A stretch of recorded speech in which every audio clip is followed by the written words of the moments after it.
이 전완부가 아프다라고 하면 가까운 정형외과 병원 가서 한번 진단을 받아보시고요. 진단만 적절히 잘 되고 또 치료만 잘 된다라고 하면 어른과 비교했을 적에 어떤 후유증에 있어서의 차이는 크게 없다, 이렇게 말씀을 드리고 싶습니다.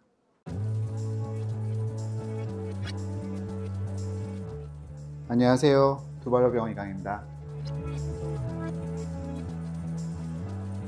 전완부골절, 팔뚝골절이라고 하죠. 손목하고 어떻게 보면 팔꿈치 사이 이 부분을 보통 우리가 전완부라고 합니다. 정말 흔히 골절이 발생합니다.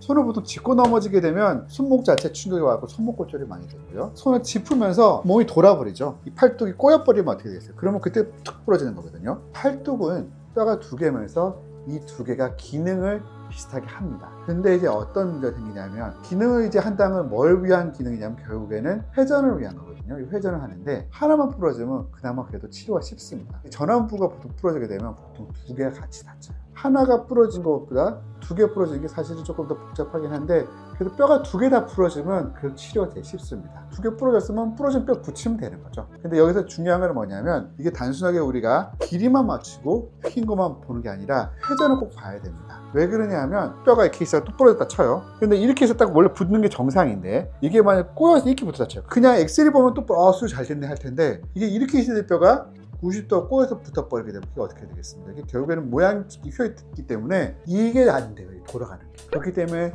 수술할 적에 어떻게든 이 회전 변형이 최소화되게끔 하는 게 되게 중요하다고 말씀드리고 싶고요. 그 다음에 제 뼈가 제일 쉽다 그랬잖아요. 더 큰 문제가 뭐냐면, 하나는 부러지고 하나는 부러지지 않고 탈구가 되는 경우도 있어요. 뼈가 하나 부러지고 나서 다른 쪽 뼈는 팔꿈치에서 빠지는 경우도 있고, 혹은 손목에서 빠지는 경우도 있는데, 팔꿈치에서 빠지는 경우도 훨씬 많습니다. 그리고 우리가 흔히 몬테제 골절이라고 이제 간간히 얘기할 때가 있는데, 그만큼 이 전완부 골절은 치료가 까다롭다라고 말씀드리고 싶고, 그리고 의외로 회전력이 되게 약하고 후유증이 분명히 많이 남기 때문에 이런 경우에 있어서는 사실 적극적인 치료가 필요한 경우가 상당히 많고, 기부스를 해야 되는 기간도 다른 뼈보다 훨씬 길어집니다. 회전력이 너무 약하기 때문에 그렇습니다. 그렇기 때문에 여기에 대해서는 꼭 좀 제가 강조를 하고 싶어요. 의외로 많은 어머니들께서 팔꿈치도 부러졌는데 애들은 웬만해서 뭐 수술하지 않지 않나요? 라고 얘기하는데, 그렇지 않습니다.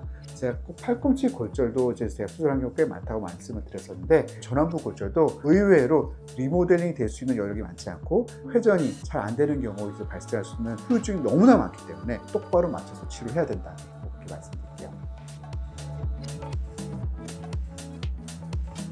소화골절이 있다고 하면 기부스를 그렇게 오래 하질 않습니다. 왜냐하면 기부스를 너무 오래 해버리게 되면 팔이 굳어버려요. 기부스를 예를 들어서 한 달만 넘게 한다 하더라도 이 구부르고 피는 걸 너무 고생을 많이 합니다. 구부르고 피는 걸 너무 고생해서 나중에 억지로 물리치료실에서 꺾고 막 하잖아요. 그럼 이소성 고라라고 해서 이 팔 주위로 근육 안에 뼈가 생기는 되게 희한한 병이 있습니다. 그러면 그것 때문에 더 큰 수술을 해야 될 수가 있어요. 그래서 요즘에는 가능하면 기부스를 뼈가 다 붙을 때까지 하는 게 아니라 어느 정도 골질이 조금씩 나오게 되면 그때 기부스를 풀고 팔을 살살 움직이게끔 하거든요. 그 기간이 보통은 뭐 짧게는 3, 4주, 길게는 뭐 한 5, 6주예요. 그러니까 한 달 안팎에 벗어나질 않습니다. 근데 이 전완부 골절은 회전력이 약하기 때문에 기부스도 훨씬 더 오래 해야 돼요. 그래서 제 같은 경우에는 전완부 골절이 있다라고 하면 보통 한 6주 정도는 좀 고정을 해야 된다고 말씀드려요. 근데 심지어 이렇게 6주 하고 나서도, 특히 남자들 같은 경우는 워낙 활발하니까 결국에는 또 부러져 봅니다.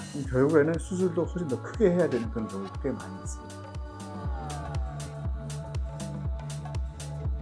소화골절로서 후유증은 특별하게 없는 것 같아요. 상장판 골절이라 그런 건 아니기 때문에 뭐가 덜 자라고 많이 자라고 그런 경우는 흔치는 않은 것 같습니다. 다만은 이제 아무래도 좀 진단이 어렵다는 거죠. 뼈라고 하는 게 분필 같다 얘기하거든요. 분필은 뚝 하고 부러지는데, 아이들 뼈는 제가 나뭇가지 같다 얘기해서 부러지긴 부러지지만 소송 변형이라 해서 찍 하고 그 뼈가 휘기만 하고 완전 떨어져 나가지 않는 그런 경우도 있습니다. 그러면 이런 경우에는 사실은 골절이라고 진단을 못할 수가 있어요. 휘면서 어느 순간 다른 옆에 있는 뼈가 약간 탈구와 같이 동반되는 경우들이 있거든요. 그런 것들이 생각보다 놓치는 경우들이 꽤 많습니다. 저희 병원에도 아마 한 1년에 한 5건 미만으로는 다른 병원에서 그거를 놓쳐서 저희 병원에서 진단되고 일부러 뼈를 부러뜨리고 뼈를 맞추는 그런 수술들을 하는 경우도 있거든요. 그렇기 때문에 진단 자체가 좀 어렵다. 그렇지만 진단만 적절히 잘 되고 또 치료만 잘 된다라고 하면 어른과 비교했을 적에 어떤 후유증에 있어서의 차이는 크게 없다, 이렇게 말씀을 드리고 싶습니다.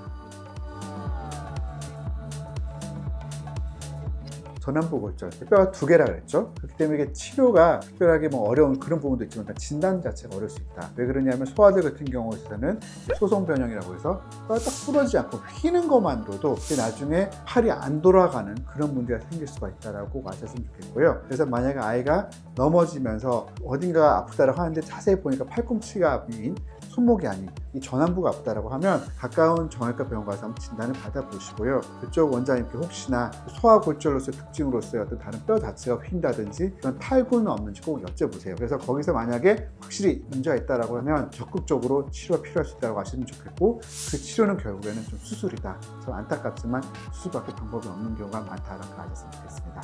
감사합니다.